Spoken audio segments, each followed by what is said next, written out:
Hello, everyone, and welcome to Critical Thinking Through English Composition. This is the makeup lecture for Friday, October 3rd, 2025. Today's the first day of the Chuseok holiday.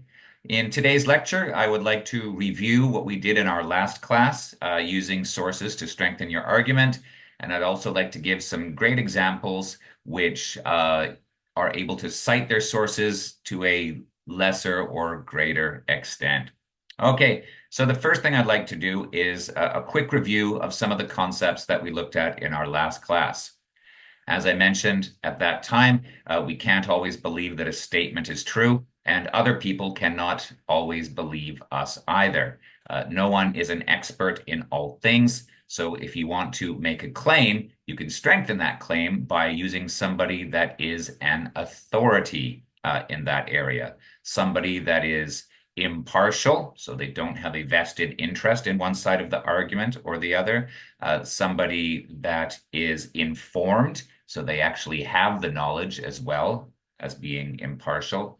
And if their information is independent, so it's not based necessarily on someone else's opinion. So they're independent, impartial, and also informed.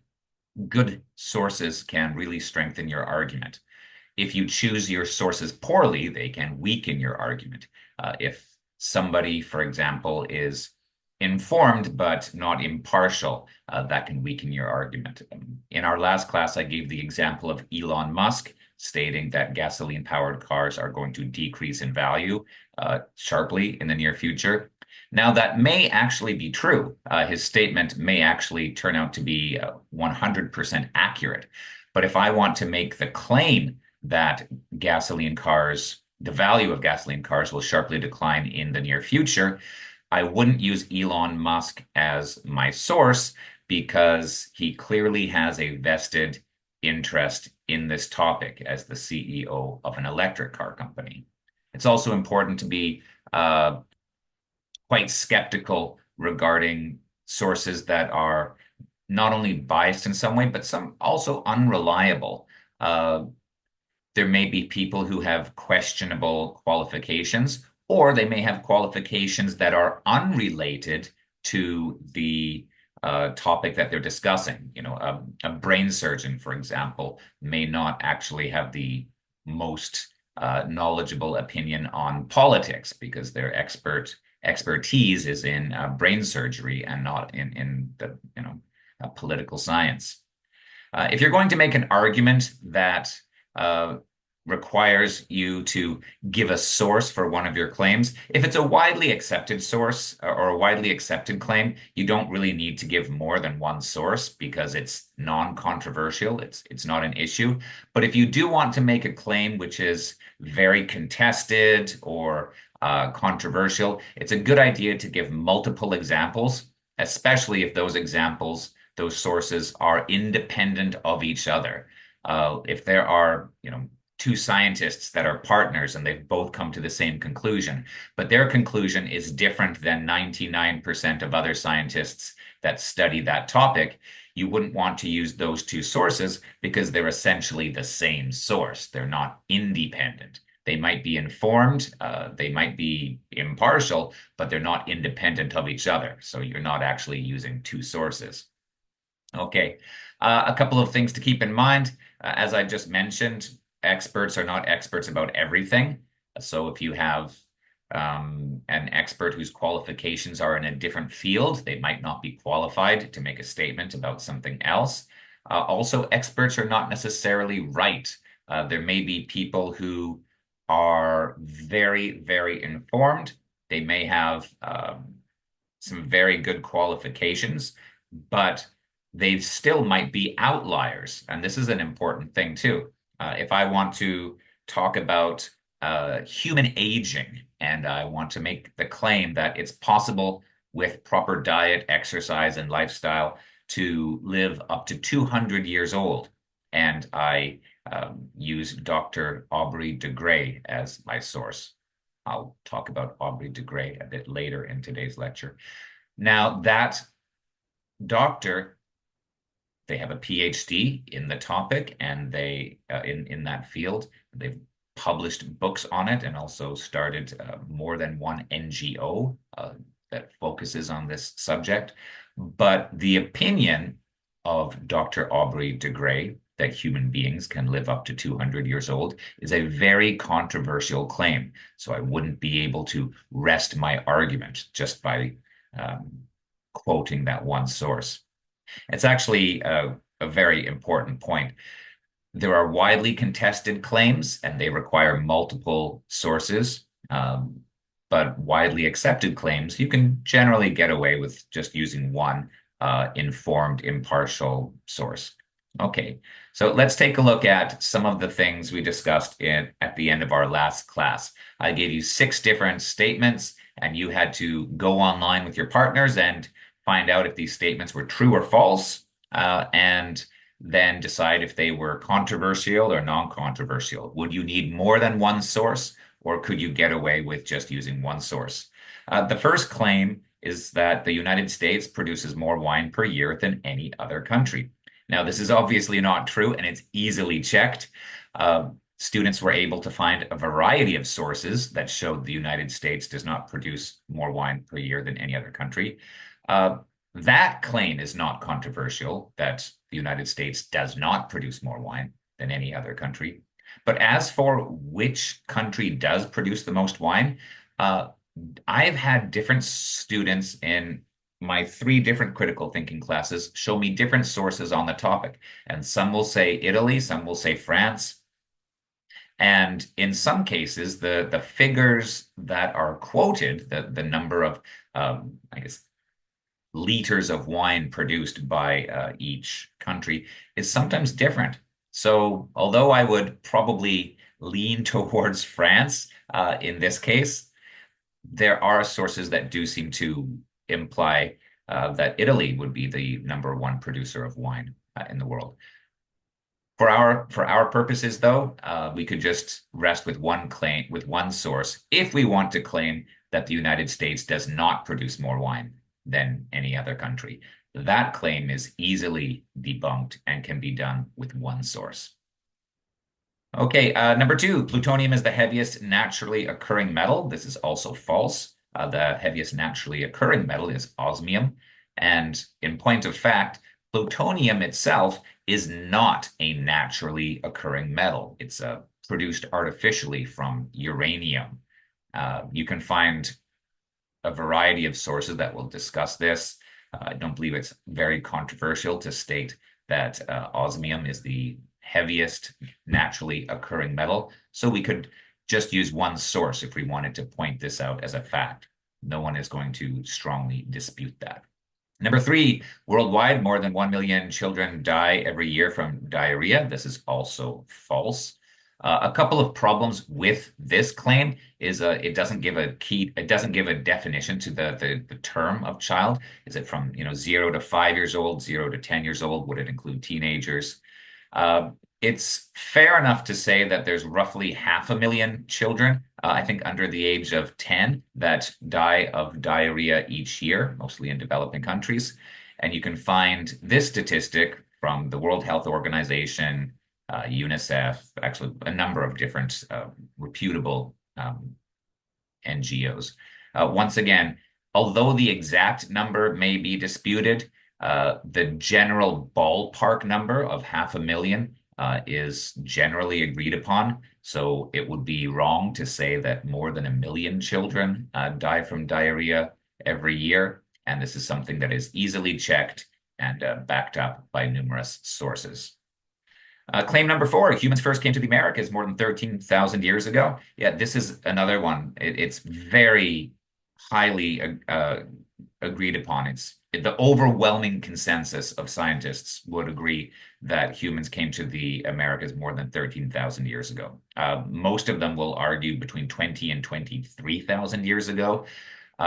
There are some arguments by archaeologists that there may be, or actually not archaeologists, or I guess genetic scientists, that would argue that humanity's journey into the Americas started as many as 33,000 years ago. That's an outlier claim, but As for 13,000 years ago, virtually no one would dispute that. This is an easily checked claim. And if you wanted to include in an argument a claim for how long human beings have been in the American continent, if your timeline focuses on 13,000 years, nobody would dispute that. Number five, this is the most controversial claim on the list. Alien technology was used to build the Egyptian pyramids. This is an outlier claim. The vast majority of scientists and Egyptologists will agree that the ancient Egyptians were responsible for building the pyramids, and they did not require extraterrestrial help. The the people who do make the argument that alien technology was used to build the Egyptian pyramids are basing their argument on unproven premises. One of their premises is A, that there is intelligent life, not just intelligent life, but with intelligent life with highly developed technology somewhere else in the universe. That is an unproven premise. And number two, that these aliens, these extraterrestrial life forms with great intelligence and great technology, were able to visit our planet at a certain point in time, thousands of years ago, and assist the Egyptians in building the pyramids. This argument is generally based on the premise that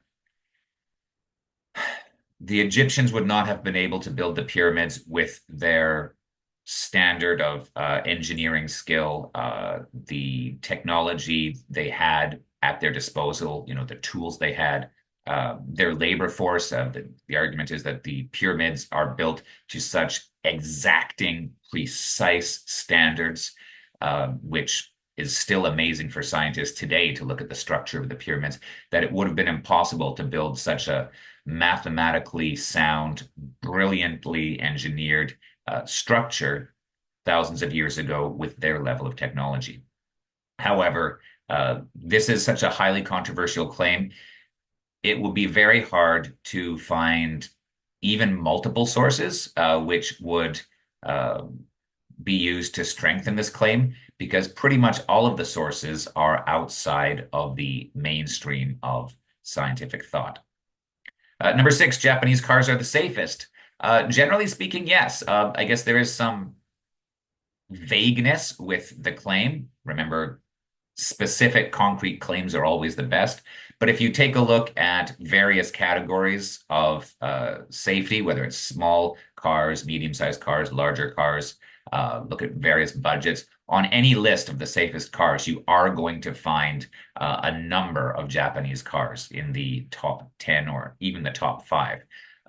There may be some Swedish cars, Volvo, for example, which are also extremely safe. But if we're looking at the sheer variety of different models that are consistently safe, I would say this would be a claim that you might want to use a couple of different sources just to show that you're not basing it on one single list.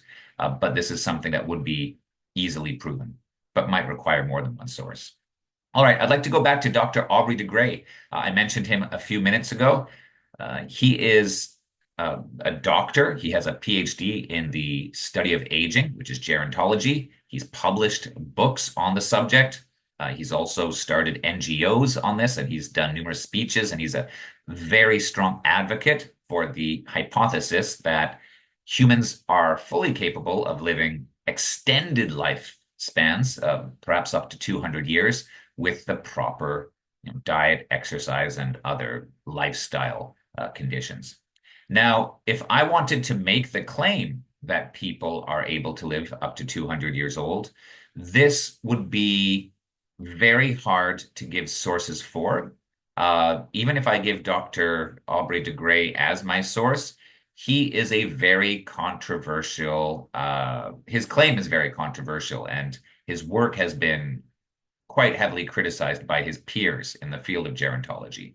So if I just say, look, people are able to live for up to 200 years old, according to Dr. Aubrey de Grey, who's an expert on the topic, human beings are able to live these expanded lifespans.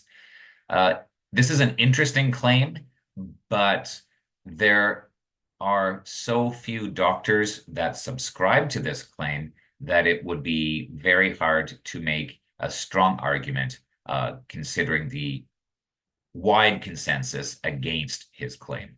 Now, that doesn't mean that his claim is necessarily false.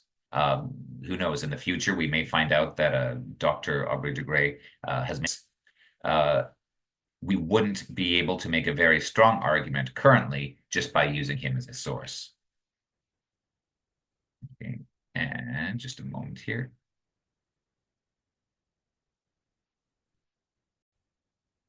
Okay, all right, so let's take a look, shall we? I'd like to talk a little bit more about citing your sources. As I've mentioned before, you need to find sources that are impartial, as in they do not have a biased perspective. They don't have a vested interest in one side of the argument. They're as neutral as possible. They should be informed, meaning they are an authority on the subject. And if you're using multiple sources, you should make sure that these multiple sources are independent of each other. So if you're going to use two different scientists as two separate sources, that is not a good idea if these two sources have both worked on the same research together, because they're essentially one source. So let's say if I want to find out if gluten-free diets are healthy for most people. Well, I would need to find, oh, hold on, let me go back there. I would need to find a couple of different sources. This is obviously a highly contested claim among dietitians. There are some people that are very, very strong advocates of the gluten-free diet. So what I would probably try and do is maybe find a scientific paper, especially one that's published in a well-respected medical journal. If there's a professional dietitian, one that might have a blog or some sort of other article that we can find online and doesn't base its conclusion off of the article that I quoted in my first source, that would also help strengthen my article. If I could find a source maybe from another reputable source, like a government health agency, for example, that could also help strengthen my argument. I've found three sources here, which I think could strengthen the argument that gluten-free diets actually are not healthy for most people. As a matter of fact, I would say most dietitians would probably agree that unless somebody has an underlying medical condition, it's not necessary to have a gluten-free diet. And actually, if you have a gluten-free diet, there's a very good chance you may be missing out on some very important nutrients in your diet. So I have one source here that I found from Johns Hopkins Medicine, which is affiliated with Johns Hopkins Hospital, which is one of the most prestigious private hospitals in the United States. Another one from the United Kingdom, their NHS, National Health Service. They also talk about how gluten-free diets are not necessary for most people and can also result in certain vitamin and nutrient deficiencies. And the Kaplan Health Institute is another one, which is independent of the previous two sources. Okay, so if we were having a class discussion now, one of the questions, do students learn more effectively if they take notes with a pen and paper instead of a laptop or tablet? Does the death penalty deter crime? Do vaccines cause autism? Is animal testing necessary for developing certain medical treatments? Is nuclear power safe? And finally, is your smartphone listening to your conversations? Based on the work that was done by my students in other classes, this is what they came up with. Generally speaking, students do learn more effectively if they take notes with a pen and paper instead of a laptop or tablet. And some of the research that has been done on this topic bases its claim on when people are writing by hand, it tends to take longer than just typing on a keyboard, and that results in stronger memory retention. And you can find a lot of research on this particular topic. This is something that has been looked at in great detail, and there are a number of different respected sources that would back up that claim. Does the death penalty deter crime? If you have the death penalty in a society, will that result in a lower crime rate, especially for serious crimes like murder? The consensus seems to be that the death penalty does not deter crime, because places that have the death penalty sometimes actually have higher murder rates and also other serious crimes than places without, uh, which can weaken the argument. Do vaccines cause autism? There is a very, very strong consensus that vaccines do not cause autism. Is animal testing necessary for developing certain medical treatments? The consensus seems to be yes. Animal testing is necessary for developing certain medical treatments due to the limitations of computer models. Computer models can be good for coming up with theoretical solutions, but in order to produce a medical treatment which will be used on human beings, that needs to be tested on animals in order to ensure its safety, according to the consensus. Is nuclear power safe? If it is constructed according to set standards, not only is nuclear energy safe, but it's also much more reliable and also cleaner than other forms of energy. A very strong caveat, however, is that the construction and maintenance of the nuclear power plant has to be up to a certain standard. The safety of a nuclear power plant is contingent upon high quality materials being used and also strict adherence to safety standards.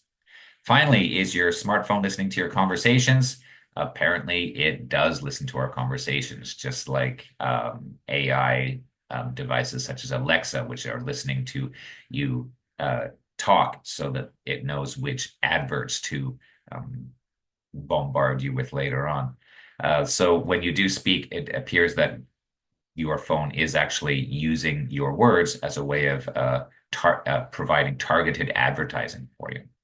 In addition to that, our phones are also reading our emails and every message that we send on pretty much every platform. If you ever wonder what you're agreeing to when you download an app and it says, "Do you consent to the?" This is it. So pretty much everything that you say or write on your phone is probably being recorded in some way and then analyzed by artificial intelligence in order to target advertising to you.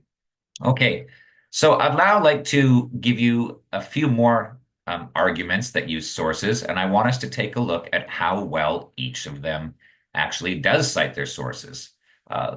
As we look through the next three examples, I want you to think about how well the argument cites its source. And I mean, do we know what the person said, who said it, where they said it, when they said it? Does the source seem informed, impartial, and independent? Does the article or the paragraph establish that the source is a good one? Like, do we get enough information to think that this person is an expert in their field? Is there more than one source? Is the claim controversial, or do you think this is part of a general consensus? Well, let's take a quick look, shall we? I've attached this file to the Cyber Campus announcements for class number 10. So if you wanted to check that out, you can, but I'll also just bring it up here very quickly. So uno momento, por favor. Let me just bring this up. All right, so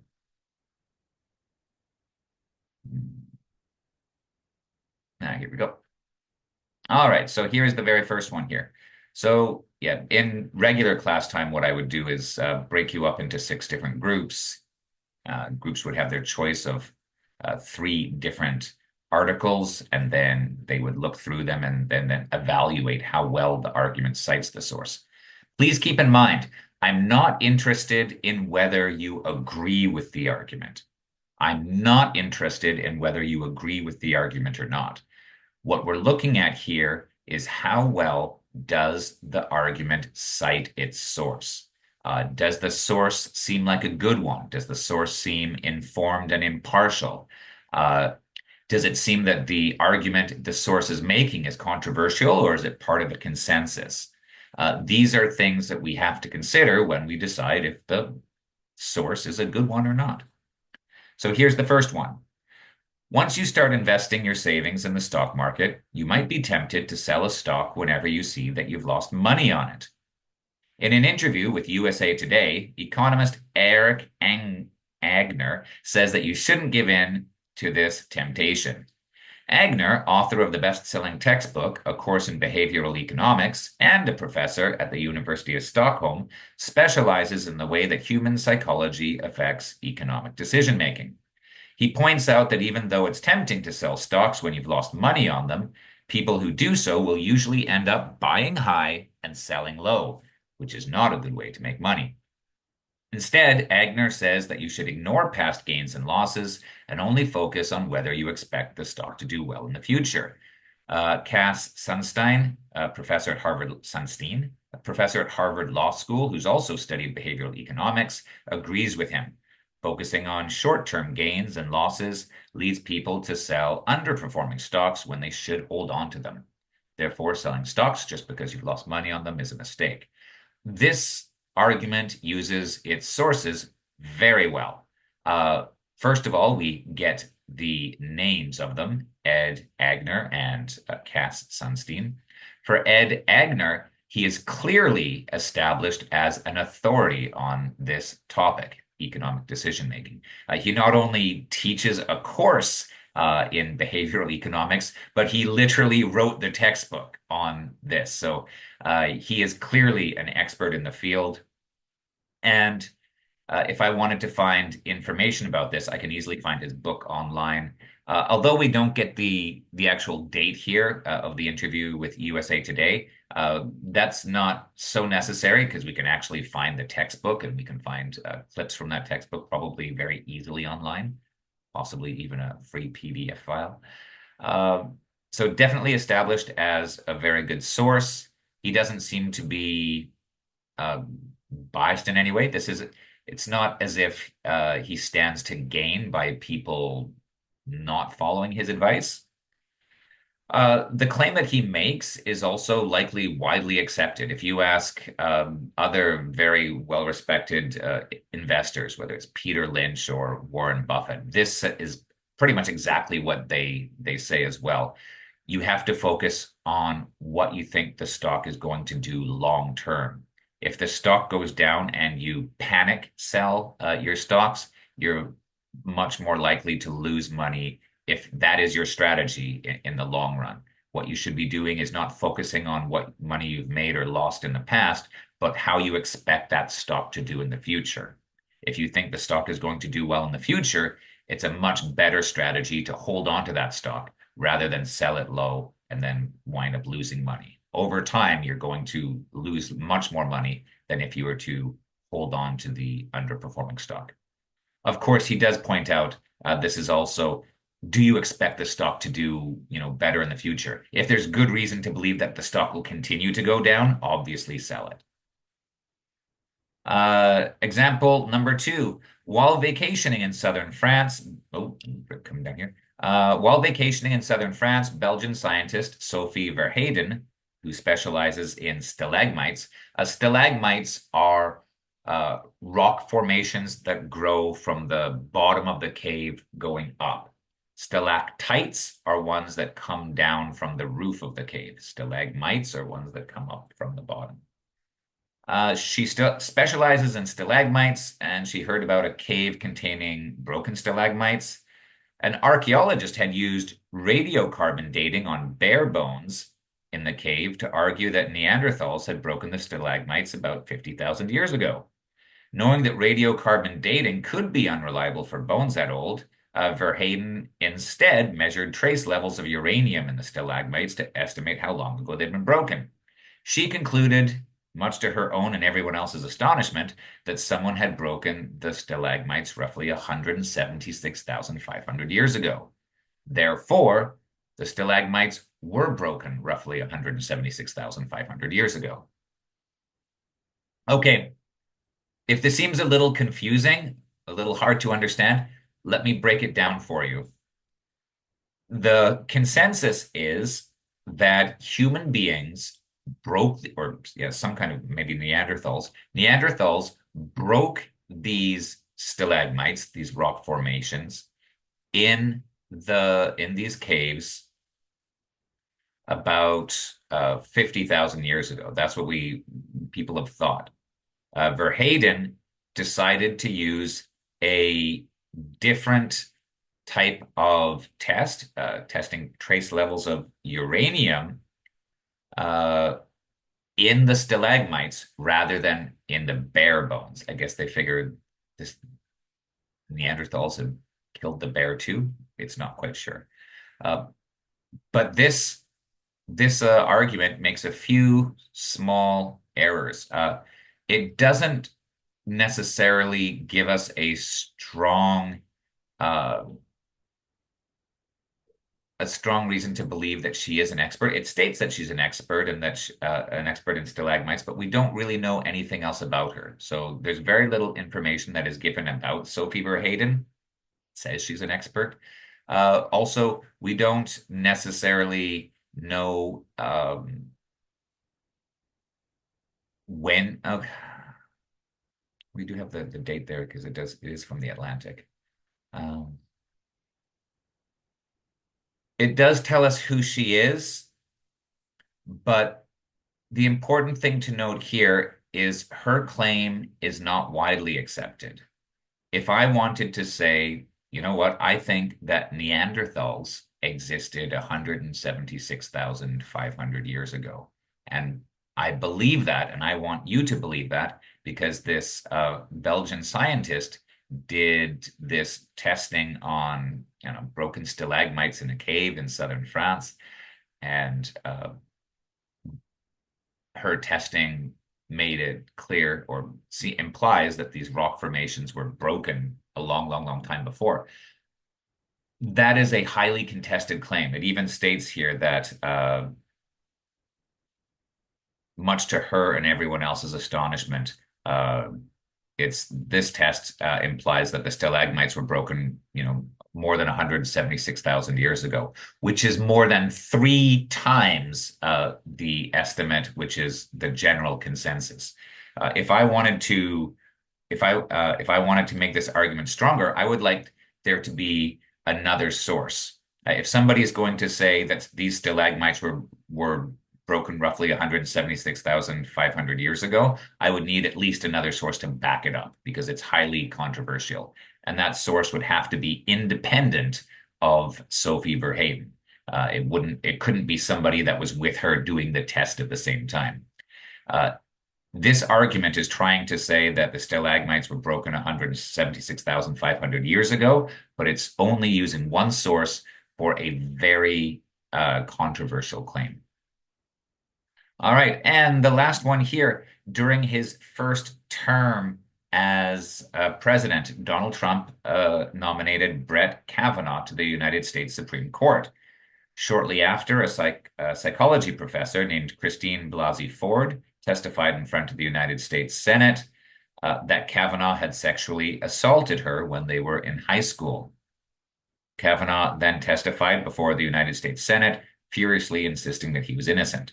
After the hearing, more than 2,400 law professors signed an open letter published in the New York Times on October 13th, 2018, asserting that Kavanaugh's testimony showed that he lacked the calm temperament that a judge needs to decide cases fairly. Therefore, Kavanaugh does lack the temperament needed to sit on the Supreme Court. Okay, let's take a look at this argument. By the way, let me just stop sharing that. And now I'm going to go back to my original PowerPoint here. Bum, bum, bum, bum, bum. Okay.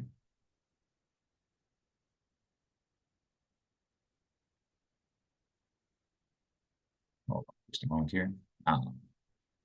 Always a pleasure working with Zoom.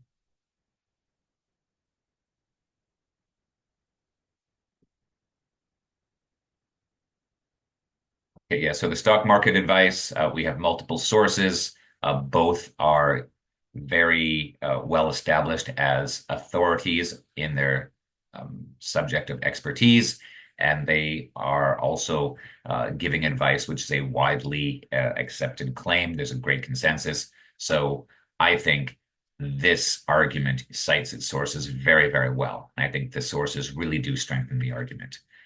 For the broken stalagmites, uh, this is a very controversial claim. We only have one source, although the scientist Sophie Verheyden may be right. Uh, a single source is not going to be enough to support this claim because it's a very controversial claim. If I want to say that these rocks were broken by Neanderthals 176,500 years ago, which is more than three times the consensus of what people think that the real date was, I would need at least one more source that is independent from her in order to back it up. And even then, those may be two outlier sources. This is a very controversial claim. And our third one here, Brett Kavanaugh's testimony. So if you don't remember this case or you're not familiar with it, let me give you a little bit more detail. So Donald Trump appointed Brett Kavanaugh to the Supreme Court to be a judge on the Supreme Court, and he was in the process of being appointed. He had not been approved yet, and then the professor came out and said that Kavanaugh had sexually assaulted her when they were in high school. The process was halted. So he was not appointed to the Supreme Court. The Senate said, listen, we want to hear testimony from both sides before we decide whether Kavanaugh will be appointed to the Supreme Court. They wanted to hear from this woman who was accusing him of sexual assault. So she testified before the United States Senate, and then Kavanaugh also testified before the United States Senate in his defense. Now, when Kavanaugh was testifying in his defense, he became very emotional. His voice broke. He almost seemed to break down in tears a few times. He was clearly emotionally distraught, probably because he had been hoping for this appointment for many years, and he was now in danger of losing what had probably been a lifelong goal. However, the professors, the 2,400 professors that signed an open letter, which was published in the New York Times, they stated that because he became very emotional when he was delivering his testimony, and you can see him on YouTube, and he does become very emotional. He's clearly extremely worried and under great stress, and he almost begins to break down and cry. His voice is breaking. He's losing his cool. He can't remain calm. The law professors signed a letter that said his behavior shows that he does not have the correct temperament or personality to be a judge on the Supreme Court.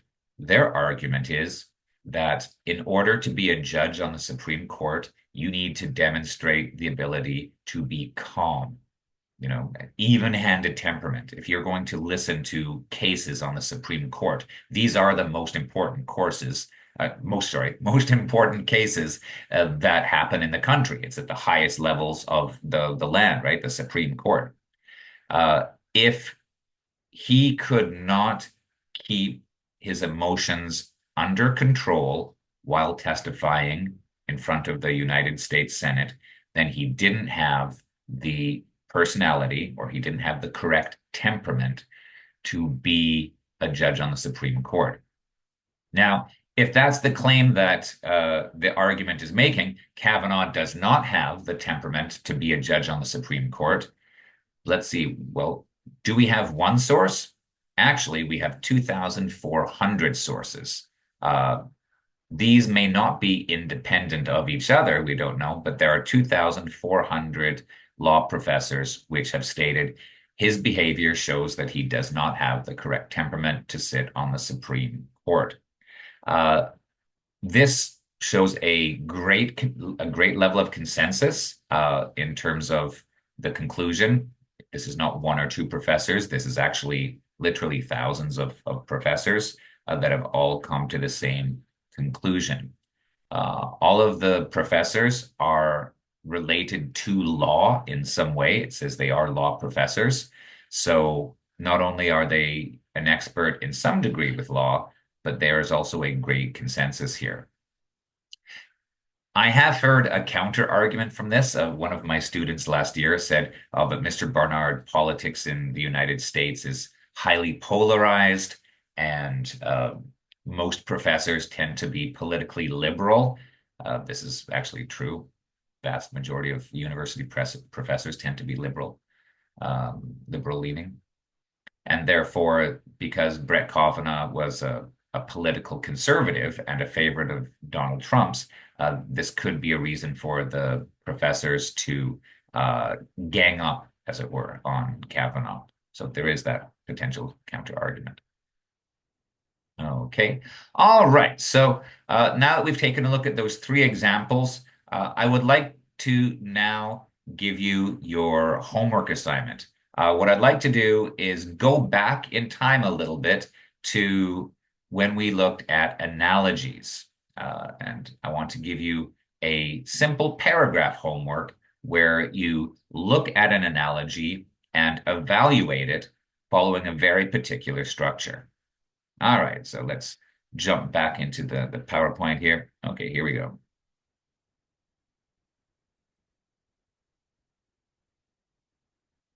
Including lab sources. Let's skip over that. Okay. Yes. Oh yeah. Quick note. Yeah. So for Chuseok, so here's what I'd like you to do. Read chapter 5 in the book. This is arguments about causes. Next week I will be uploading a makeup lecture. I'll do this by next Thursday. Please watch it before our next class on October the 14th. Oh, I think it'll be October the 15th, won't it? I think this might actually be from my other class. Yes, that'll be October the 15th. Sorry. So don't look at this. That should be October the 15th. I will upload it by next Thursday. Please watch it before our next class on October the 15th. Uh, actually, hold on a moment. Let me just fix the dates on this. Boom. Okay, so I did a little bit of quick editing there. So let's take a look at this one more time. So please read chapter 5. That's arguments about causes. I'll be doing a makeup lecture, and I'll upload this by next Friday. Please watch it before our next class on October the 15th. And in that lecture, I will be talking about arguments regarding causation. What causes what? People want to know what causes good things so they can give credit. People want to know what causes bad things so that they can either assign blame or try to find some kind of solution. You can't find a solution to a problem if you don't know what causes it. So arguments about causation are very, very important, and I hope you'll find the lecture very interesting. In the meantime, I would like you to complete your second assignment, which will be evaluating an analogy. Please complete it by next Friday at 11:59 p.m. So you've got a full week to do that. Hopefully you can find some time during the Chuseok break.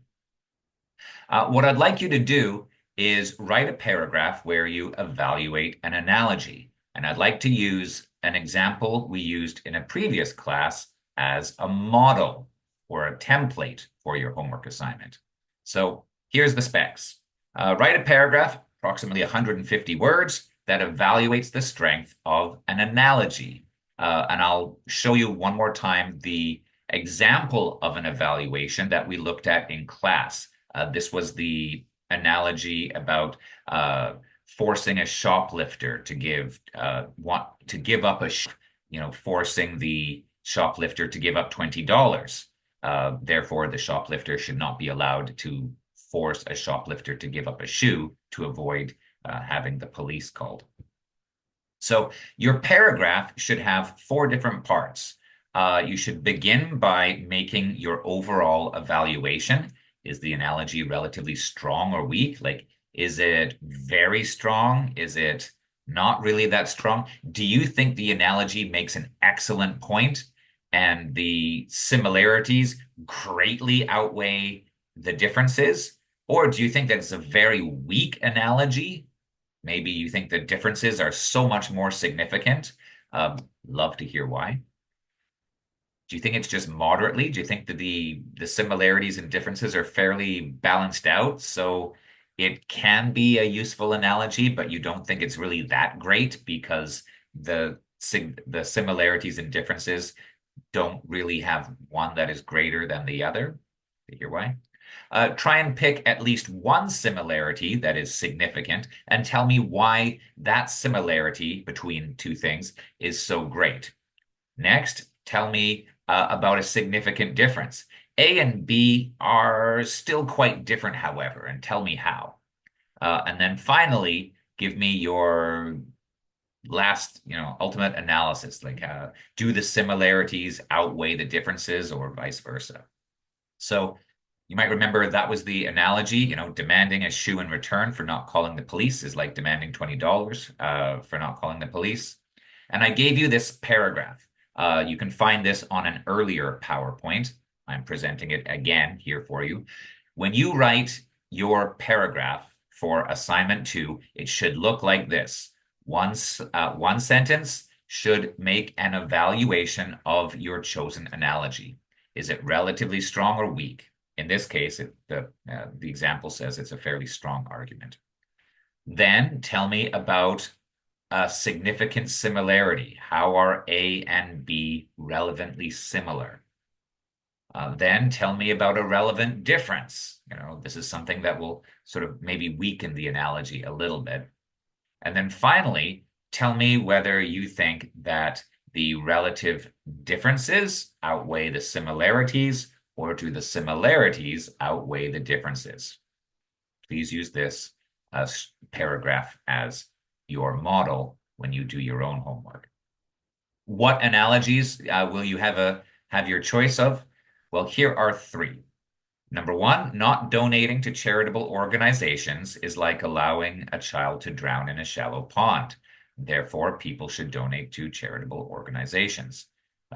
If you check one of the previous PowerPoints on analogies, I actually have an extended version of this particular analogy. I think it's an interesting one. Some very good debate as to whether it's a strong analogy or not. Number 2, man-made structures, such as houses, show clear signs of a designer. Likewise, aspects of the universe show signs of a designer. Therefore, the universe likely has some kind of creator. This is an argument that is often used in favor of the existence of a god or some kind of divine creator of the universe. There is a power greater than us. And if you take a look at, a house does not exist naturally in nature. It shows obvious signs of design. According to this argument, the universe also clearly shows signs of being designed. And therefore, just like houses have a designer, the universe also likely has some kind of creator. So that's your second choice. The third choice here is choosing the easiest courses in university is like paying $5,000 for a shopping spree in a department store, but then just walking out with a chocolate bar.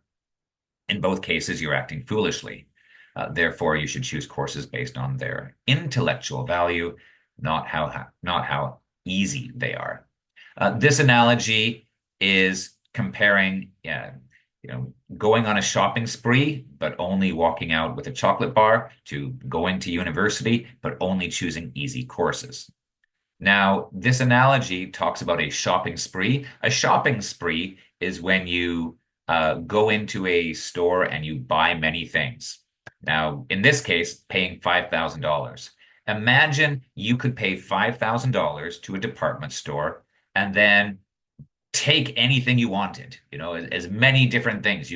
If you could fill your bag with $10,000 or $15,000 worth of merchandise, you could take $10,000 or $15,000 out. You would get much more value than you had paid for the shopping spree.